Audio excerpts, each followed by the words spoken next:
Bien le bonjour tout le monde! Aujourd'hui, petite vidéo absolument pas prévue. Je suis emballé par le nouvel achat que j'ai fait.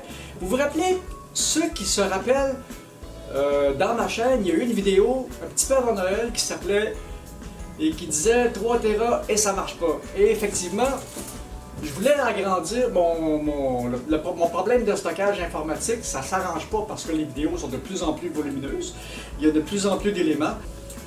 Et 1 TB, j'ai vite fait de remplir ça. Alors, ce que j'avais fait à l'époque, j'avais acheté des petits boîtiers Acom Data comme ça, FireWire 400, parce que ça allait bien sur toutes mes machines. Le problème de ces boîtiers Acom Data là, c'est que ce sont des boîtiers qui datent déjà d'une dizaine d'années. Et il y a une dizaine d'années, les boîtiers ne pouvaient prendre qu'1 TB. Je m'en suis aperçu quand j'ai voulu mettre les 3 TB dans le boîtier ne voyait que 800 GB. Problème! Alors, puis à l'époque, j'avais pas beaucoup d'argent, alors j'ai monté les boîtiers et j'ai abandonné le projet. Maintenant, avec mon nouvel emploi, chapeau à mes employeurs, je suis très content de ma nouvelle place. C'est absolument génial. C'était plus dur physiquement, c'est plus dur physiquement, mais c'est génial. Comme mes moyens financiers sont de retour, eh bien, je me suis commandé des boîtiers FireWire 800. Et je crois que c'est ça que nous avons ici. J'avais commencé à ouvrir la boîte. Et ça vient de chez mes amis de chez Amazon, pour ne pas faire de publicité. C'est pas du placement de produit, mais c'est vraiment ça pareil. Là, regardez ça, on ne peut pas se tromper sur la provenance de la boîte. Et j'ai acheté ces beaux petits boîtiers d'aluminium là, qui sont en 800 et qui peuvent encaisser, je pense que jusqu'à 4 TB de disque dur. Alors, j'en ai reçu un, l'autre devrait arriver incessamment. Et puis, regardez le beau boîtier. On va regarder les commandes plus tard un peu. Avec les deux boîtes, je vais pouvoir mettre 6 TB sur le coin du bureau. Et puis prendre tous mes petits lecteurs Acom Data comme ça. J'en ai 5 déjà. Et puis les envoyer sur le serveur avec chacun un disque dur d'1 TB. Comme ça, je vais avoir mes 6 TB sur le coin du bureau pour travailler. Et puis je vais avoir un autre 6 TB. Aïe aïe! Je vais avoir un autre 6 TB qui va pouvoir me servir pour copie de ce qu'il y a sur le bureau. Je suis très insécure avec les systèmes de stockage parce que je fais référence à quelque chose qui m'est arrivé dans le temps de mon PowerPC. Là, on recule jusqu'à 1998. C'est quoi? Apple faisait des mises à jour de leur système et on suivait les mises à jour. Et puis, il est arrivé un système à un moment donné pour lequel le PowerPC n'était pas vraiment fait pour ça. Et puis, les systèmes neufs étaient moins stables un peu. Alors, le système neuf est arrivé, j'ai installé le système neuf, il était pas mal moins stable. Le système neuf a crashé dans l'ordinateur et ça a endommagé toutes les données sur le disque dur interne de la machine. On a été capable de récupérer à peu près 95%. On a été chanceux. Et puis après, à partir de là, j'ai toujours eu un disque interne avec des disques externes sur lesquels sont stockées aussi les données. Donc, s'il y a un des deux qui fait défaut, je peux récupérer mes choses et les renvoyer. Puis même maintenant, comme présentement, j'ai mon Mac Pro avec son SSD interne qui, lui, ne contient que les logiciels qui sont très faciles à récupérer s'il arrive quelque chose. Et puis j'ai une banque de disques durs externes qui, eux autres, stockent les données. Et cette banque de disques durs-là ont ailleurs dans la maison un système qui est miroir de ces disques-là. Donc, si les disques durs font défaut, si j'ai un problème, j'ai l'autre machine qui est capable de me récupérer. Alors, maintenant, à ce trêve de parlementerie, nous allons ouvrir la petite boîte et vérifier ce qu'il y a à l'intérieur. J'ai hâte! Après ça, on va aller brancher la boîte, puis je vais pouvoir vous montrer ce que ça fait. Bon, ok, on a les manuels d'utilisation et de branchement des disques durs à l'intérieur des boîtes. Et c'est fait pour du eSATA. Donc, tiens, voilà. La petite boîte avec toutes les composantes. On va voir si j'ai ce qu'il faut pour brancher ça sur le reste de mon système. Ok, on a la connexion pour le courant, le câble, le 800-800. Ah, ça c'est le câble SATA. Ok, c'est le câble USB 3. Ok, et puis maintenant, la machine. Ah, c'est chic, hein? Chance que j'ai des ongles. Les hommes n'en ont pas en règle générale, mais moi j'en ai. C'est pas seulement décoratif, c'est très utile. Là. et la belle boîte. Maintenant, on va se transporter dans mon autre poste de travail, parce que ça, c'est une poste de travail du premier étage de la maison. C'est surtout un poste pour les vieilles vidéo games. Un poste qui est aussi mon jukebox. Bon, j'ai hâte d'aller brancher ça. OK, on change de place, on s'en va dans le bureau de travail et on va installer ça avec un disque dur et on va commencer les transferts de données. Voilà. Bon, maintenant, nous voilà dans mon bureau. On va installer ce beau petit dispositif. Bon, on va passer ça. Voilà. Les produits de nettoyage, il fallait que je montre mon bureau sous son meilleur jour, quoique, je ne sais pas si on va bien le voir à la caméra, mais mon bureau c'est un beau bordel, puis ça s'arrange pas. Comme ils disaient dans mes cours, bureau encombré, esprit encombré. Alors, imaginez un bureau clean qui n'a rien dessus. Voyez le cerveau de son propriétaire. Bon, OK. Alors, on a tout vu les pièces. Maintenant, la belle petite boîte. On va installer ça. Je ne sais pas comment ça va aller. Là, je vous fais ça live parce que...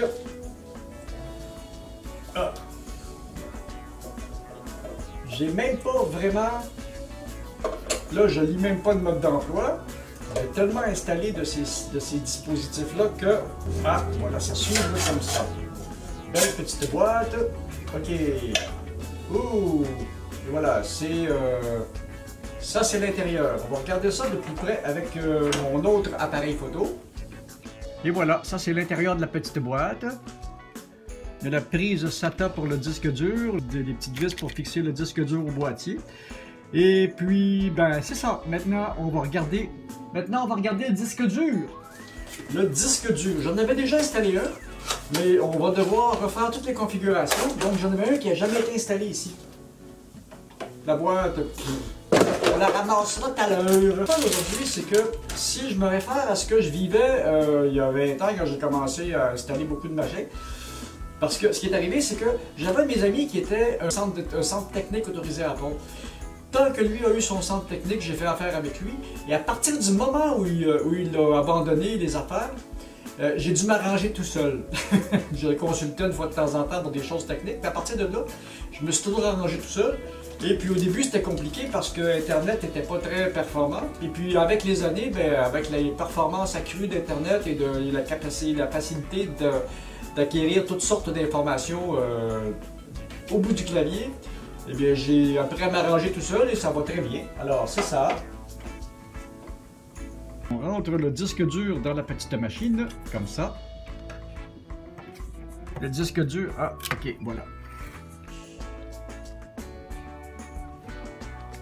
Il y a une prise ici. Ok, fait que le disque dur est censé rentrer dans la prise, comme ça. Des fois, c'est plus compliqué un peu. Voilà! Il a glissé à sa place tout seul. Maintenant, il n'y a plus qu'à le fixer. Mais on va commencer par faire un test avant. Alors, je vais reprendre son câble 800 à 800. Fait que normalement, je devrais pouvoir le mettre en ligne avec mes autres disques durs. C'est la beauté du système FireWire. Ça me rappelle un peu les vieux systèmes SCSI d'Apple qu'on avait sur les vieux Apple. On pouvait linker, je pense, c'est 4 ou 5 éléments, un à la suite de l'autre.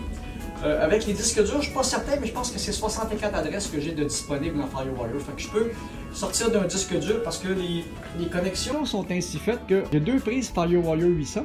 Donc, ce que ça me permet de faire, c'est sortir d'une prise puis rentrer dans l'autre. Puis je peux les mettre en chaîne comme ça assez longtemps. Parce que déjà, j'ai ces deux dans l'autre qui sont branchés ensemble. Et puis, on va à la chaîne, et puis dans cette chaîne, mes appareils pour le traitement audio.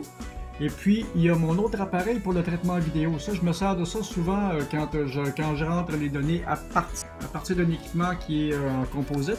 On va éteindre l'ordinateur pour commencer. Voilà. Et puis, à partir de là, je vais refaire les connexions, puis quand je vais redémarrer, il va être sur la chaîne. Alors, on se retrouve dans quelques instants. Me revoilà! Je vous dirai pas comment j'ai fait ça, mais là, l'opération a réussi.